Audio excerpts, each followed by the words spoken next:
Bonjour à tous, c'est Jenny Garden, je suis médium énergéticienne et c'est le moment de la petite capsule vidéo pour les questions. Alors ici la question ça va être, je sais pas comment je vais la formuler sur le titre de la vidéo, mais en gros il y a une histoire de personne qui va consulter quelqu'un en termes de médiumnité.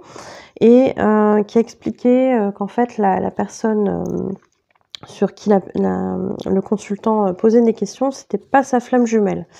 Et cette personne ressent que si. Alors, pourquoi?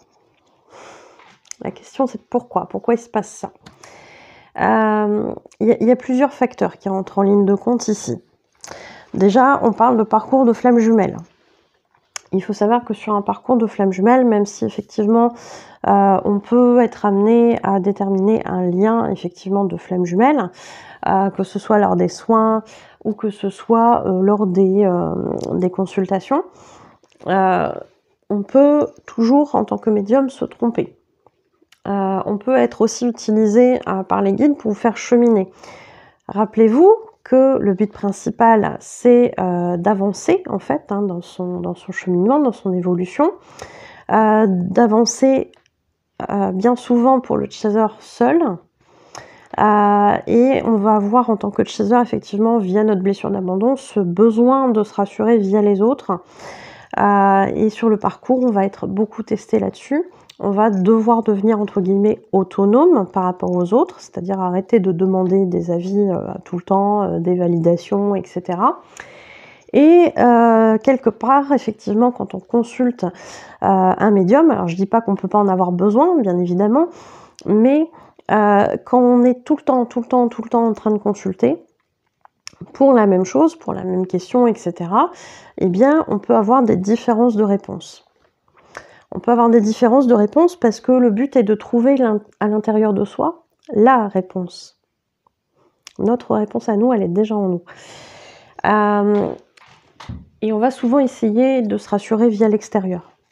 Parce que c'est un parcours effectivement qui est très difficile, qui peut nous faire penser qu'on est frappadingue, et c'est bien légitime. Et je dis toujours aux personnes, si vous doutez, c'est que vous êtes plutôt sain d'esprit.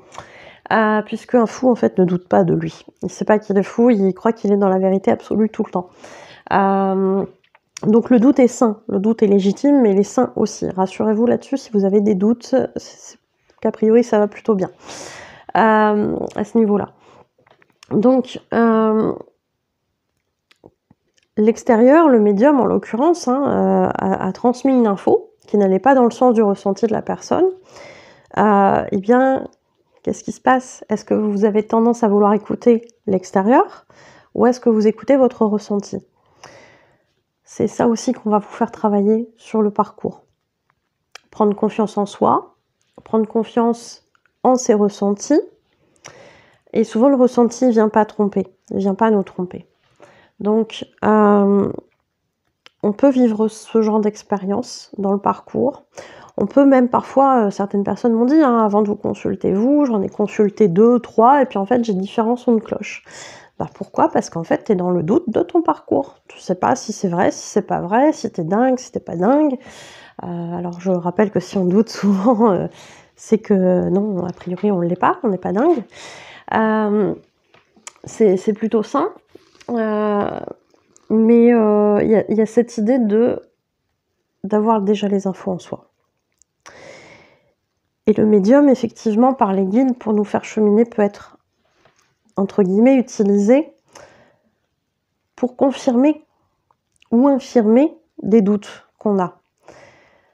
N'oubliez pas que l'univers nous renvoie toujours ce qu'on vibre.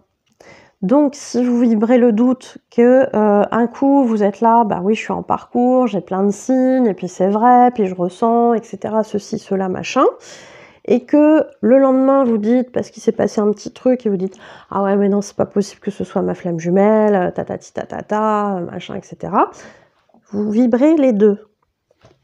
Donc, c'est pas étonnant que quand vous consultez quelqu'un, qu'on puisse vous donner les deux sons de cloche, surtout si vous consultez plusieurs personnes différentes.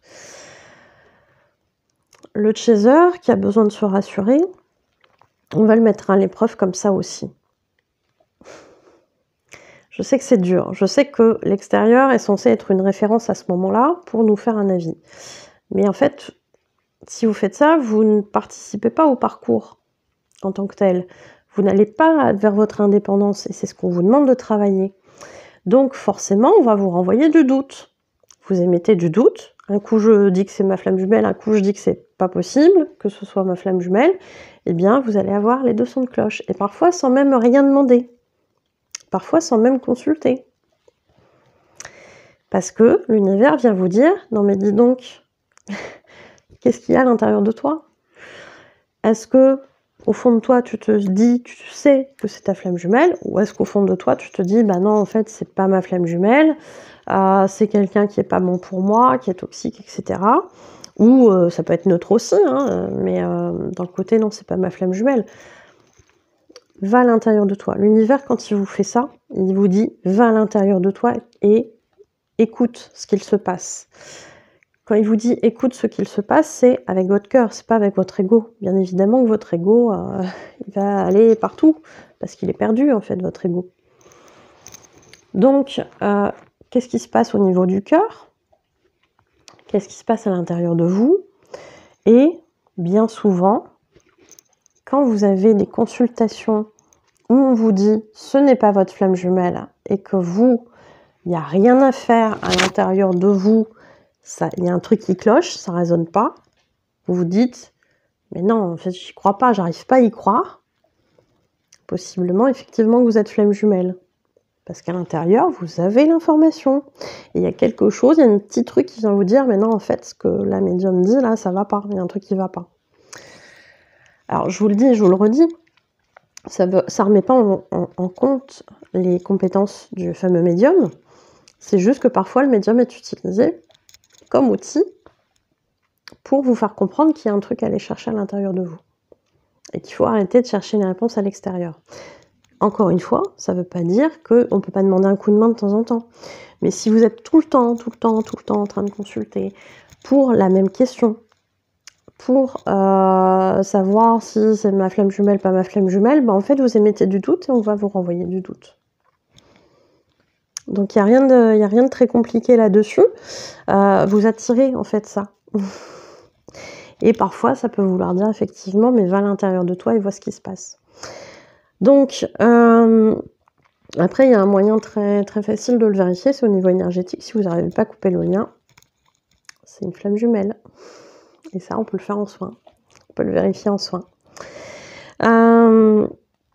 Donc, oui, je pense que j'ai répondu à la question. Je pense que j'ai répondu à la question. En tout cas, voilà, c'est ce qui m'est venu ici. Vous me direz si ça vous parle, si ça vous est déjà arrivé. Et puis voilà. Merci beaucoup en tout cas pour cette question qui a été posée. Et puis si vous en avez, n'hésitez pas à me faire parvenir vos questions. À bientôt.